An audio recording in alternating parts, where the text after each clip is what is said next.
You're listening to the 5-Minute Friday podcast episode of The Aligned Self. This is your host, Daniel J-N-O-V.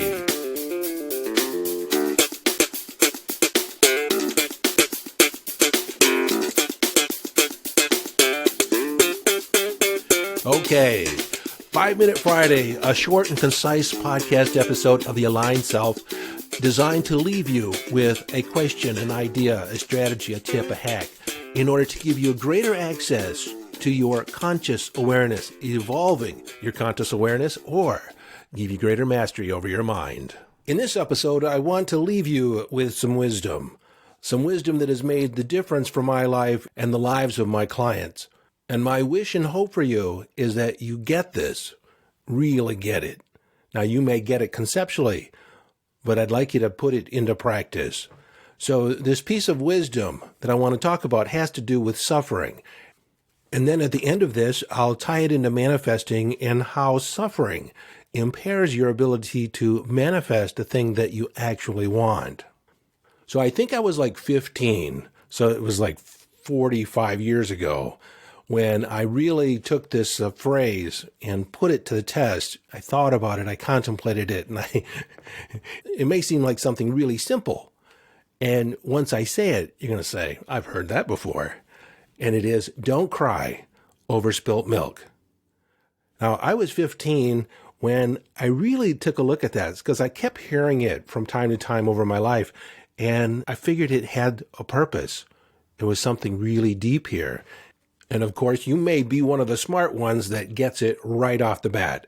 And that is, once something is past and you can't do anything about it, don't worry about it. Don't cry about it. Don't fret about it. Don't even complain about it. Because once the milk is spilt, it's over. It's done. Just clean it up and pour another glass. Now, in the context of spilt milk, it seems pretty easy and self-evident how to handle this. Let's up the stakes. How about if your house burns down? You build another. Put basically all the crying, all the complaining, all the worry about what are you going to do now is wasted energy. The house is burnt down. Plan to rebuild it. Thank God we're all alive. Looking for what you have left. Now, I'll be the first to admit that's a simplistic approach, and there is some releasing, some grieving part of those bigger things that we have attachment to, but it's still the same thing. The quicker you can accept things and let them go, the more at peace you will be. The experience of suffering happens when we cannot or will not accept what is. We live in this story or this narrative that things should some way, somehow, be different than the way they are, if only they could be, should be some other way than the way they are. And then we're faced with the reality. It is what it is. But it shouldn't be. It couldn't be. No, if only I had done this. If only you had, if you put that away, it would. Oh. It's the suffering that happens when we cannot accept what is. Now take a look at any circumstance in your life, your financial status, your relationship status, your career or job status, any of the circumstances, any of the situations going on in your life. It really just is what it is. It can't be any different than what it is at that moment, at this moment right now. It just is what it is. And the conversation, the story, the narrative that you have going on how much you dislike what is your amount of suffering. So from here, we'll start tying it into the law of attraction and manifesting, understanding that anything that you focus on expands. Along with another rule of manifestation is that the universe never says no. It always says yes. So anything that's currently showing up in your life is because you have some vibration that is attracting it into your life, some focus. And let's say, for instance, you have a low bank statement, a low bank balance. And so you focus on the fact that I don't have any money. And then you complain about, I don't have any money. There's not enough money to pay the bills, yada, yada, yada. You're going to create the experience of having not enough. Because what you focus on expands. You become a vibratory match, energetic match for not enough. That's your story. That's your narrative. So the universe complies. We'll talk about reticular activating system down the road, but basically your mind begins sorting your experience, sorting all the available circumstances for evidence that it's not enough. See, I told you, there's not enough. So if we circle this conversation back around to, I have a low bank balance, it is what it is, that is evidence of the manifestation of thoughts and behaviors yesterday. If you want to increase your bank balance, you can begin now thinking, moving towards bringing more money in. Can I get a second or third job, start a side hustle, spend less, and be in the idea that this is a growing balance, focusing on ways and thinking and behaviors that will grow your wealth. In my late 20s and early 30s, I adopted a belief that I will get paid by the idea, which I thought was bonanza because I have ideas every day, 10, 15 ideas every minute. And sometimes holy cow ideas, sometimes small ideas. But here I am in a career today where I get paid for my thoughts. I get paid for my perspective. I get paid for how I make a difference for someone else. Just lending my perception, lending my ideas, lending a different way of doing things. And as we begin thinking different thoughts, looking at things from a perspective of expansion and growth, we start attracting ideas. We start attracting thought forms that are in alignment with growing our wealth base. And it all begins in the idea that it is what it is. Don't cry over spilt milk. If this is the current situation and you don't like it, then so be it. It just is what it is, and start moving in a new direction. Now, one metaphor that I use quite often with my clients, and I'm just going to assume that you have some type of experience driving an automobile or a bus or a truck.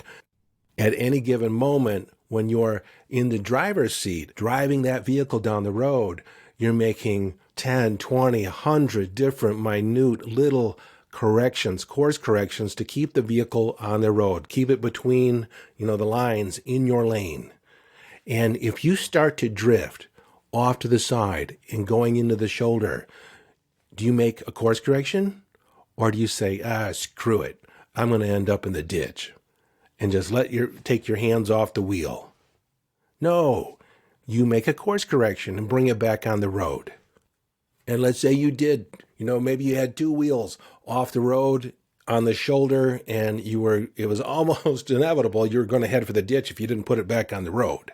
And once you put it back on the road, do you think, oh man, I almost put it in the ditch? You might do that once and then refocus on where you want to be, refocus on the driving straight down the road.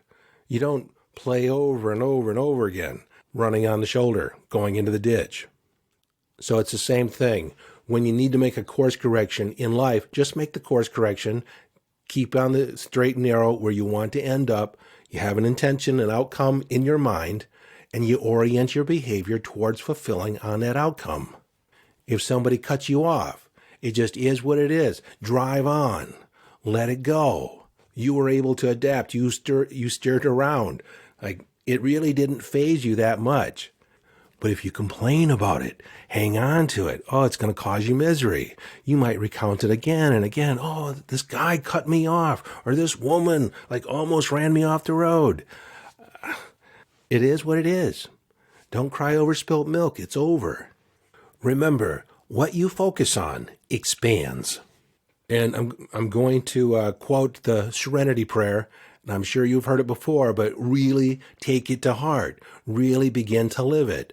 God grant me the serenity to accept the things I cannot change, courage to change the things I can, and the wisdom to know the difference.